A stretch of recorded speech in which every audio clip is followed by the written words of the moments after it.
Bien, continuando con lo que viene siendo el ANOVA para un diseño de bloques completamente al azar, con el problema de los métodos de ensamble y 4 operadores como bloques. Bueno, ya habíamos hecho la suma de cuadrados de tratamientos y bloques. Ahora vamos a hacer la suma de cuadrados del error y el total. En este caso, bueno, pues para hacer la suma de cuadrados del error, yo necesito la del total. Entonces, primero tenemos que hacer la del total, igual que en el DCA. Pues la del total dice que es la sumatoria de la y j al cuadrado, es decir, viene siendo la suma de cuadrados de todas las observaciones. Entonces, ¿y dónde está la suma de cuadrados de todas las observaciones? Aquí le ponemos igual. La suma de cuadrados de todas las observaciones es esta. Aquí está, la y j al cuadrado, ya lo habíamos calculado, aquí está. Entonces la seleccionamos y le vamos a restar. Dice que es la y 2 puntos al cuadrado entre n. Entonces, la y 2 puntos, que es esta, ¿sí? Y 2 puntos elevada al cuadrado, entonces le damos un cuadrado así, dividido entre n mayúscula. Aquí está, n mayúscula. Y de esa manera obtenemos el total. Ahora, si queremos hacer la suma de cuadrados del error, ahora sí estamos en condiciones de, a la suma de cuadrados del total, que es le vamos a restar la suma de cuadrados de tratamientos, aquí está, y le restamos también la suma de cuadrados de bloques, ahí está, y ese es el error. Esa sería la suma de cuadrados del error. Muy bien. Ahora, necesitamos calcular los grados de libertad para cada uno de ellos, tanto para los tratamientos, para los bloques y para el error. Entonces, ¿cómo lo vamos a hacer? Por ejemplo, en el caso para los tratamientos,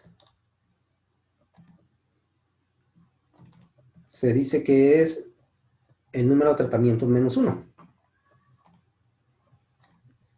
Entonces, el número de tratamientos menos 1. Entonces le damos, sería 4 tratamientos, que es el valor de acá, menos 1. Y de esa manera, pues nos dan los grados de libertad. En el caso de los grados de libertad para los bloques, también es el número de bloques menos 1. Entonces, pues de hecho es la misma cantidad, los bloques y los tratamientos me va a dar el mismo valor de los grados de libertad, 3 y 3. Bien, ahora para el caso del error, vamos a tener que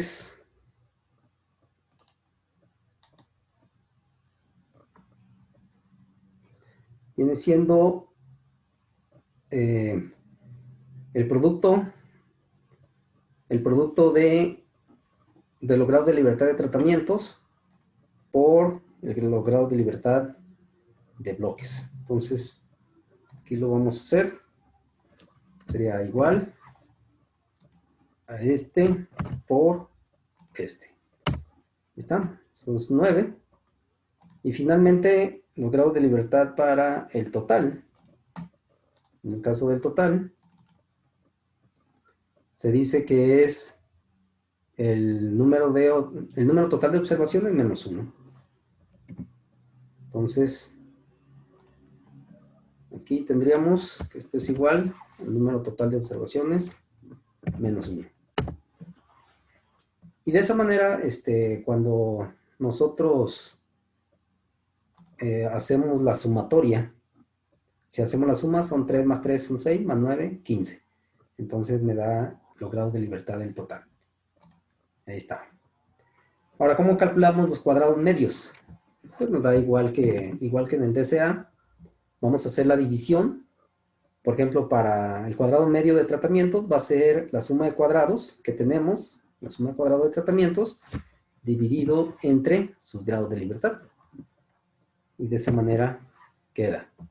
Igual lo hacemos también para lo que vienen siendo bloques y el error. Entonces nada más arrastramos ¿sí? Y de esa forma tenemos el valor para cada uno. En el caso del estadístico de prueba, ¿sí? Vamos a tener dos estadísticos de pruebas, uno para los tratamientos y el otro para los bloques. ¿Y cómo se determina? Bueno, pues le damos igual.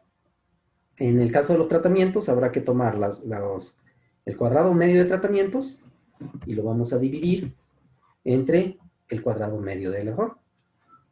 De esa manera ya tenemos el estadístico de prueba para los tratamientos. En el caso de los bloques, es algo similar. Damos igual, y bueno, pues sería el número de bloques, perdón, el cuadrado medio de bloques, dividido entre el cuadrado medio del error. Ambos se dividen entre el error, y de esa manera obtenemos los valores. Entonces tenemos 10.25 y 4.75. Muy bien, entonces ya lo tenemos. Ahora lo vamos a hacer.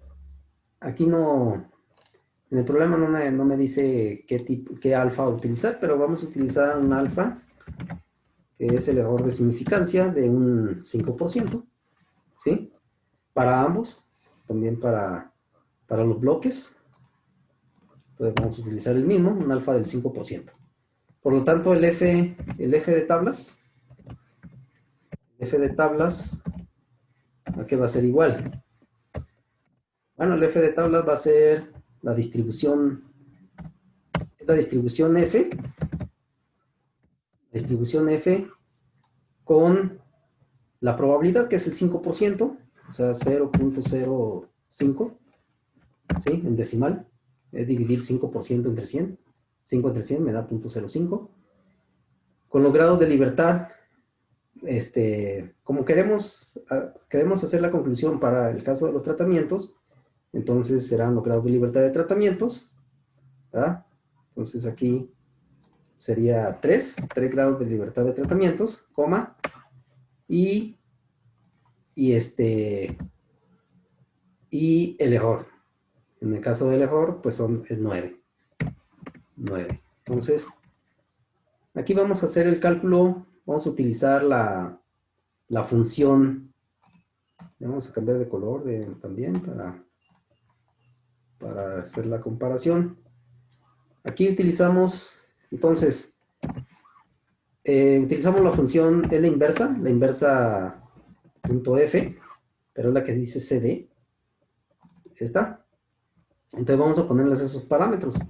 Sería 0.05 de la probabilidad. Aquí está la sintaxis que me da. Primero la probabilidad, 0.05, coma, con los grados de libertad 1, que serían para los tratamientos, que es 3.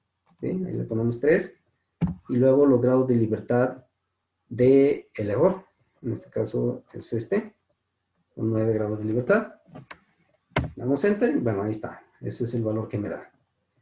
Ese mismo valor pues va a ser para el otro también. Entonces, aquí hacemos la comparación. O sea, vemos, recordando, bueno, pues en las pruebas de hipótesis, el criterio de rechazo, aquí lo tenemos, dice que vamos a rechazar HO si FO es mayor al F de tablas. Entonces, comparamos. FO, para el caso de los tratamientos, FO, que son 10.25, es mayor a 3.86, pues sí, ¿verdad? O sea, aquí se cumple que el estadístico de prueba es mayor al F de tablas. Entonces, como sí, pues sí es mayor, aquí la conclusión, ¿cuál sería? Pues en este caso diríamos que como sí se cumple, entonces se rechaza H0 o HO, pues se rechaza HO, lo que significa que si estamos rechazando HO, entonces estamos aceptando H1. Y si aceptamos H1, significa que sí existe una diferencia significativa. Entonces se rechaza HO, lo que significa que existe una diferencia significativa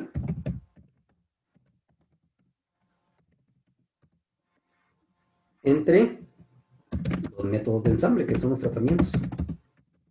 Métodos de ensamble. Entre los tratamientos que estemos analizando. En este caso son los métodos de ensamble. Entonces, así sería. Y para el caso de los bloques, pues sería algo similar. De hecho, este va a ser exactamente igual. Lo voy a copiar. Entonces ahí lo tenemos. Aquí hacemos la misma, utilizamos la misma función en la inversa.fsd, que la tengo ya, con .05, coma, y luego los grados de libertad ahora de bloques, que pues al fin y al cabo es el mismo valor, es 3, y el otro es los tratamientos, el error, perdón. Ahí está, me da exactamente el mismo valor. Entonces, al hacer la comparación, pues nuevamente me va a dar precisamente la misma conclusión. Solo que la diferencia aquí nada más es de que, o sea, vamos a rechazar HO, puesto que también el 4.75, que es el de los bloques, es mayor a 3.86 o 3.863. Entonces, como es mayor, entonces otra vez se rechaza HO, lo que significa que existe una diferencia significativa, pero ahora no son los métodos de ensamble, porque en este caso son los bloques.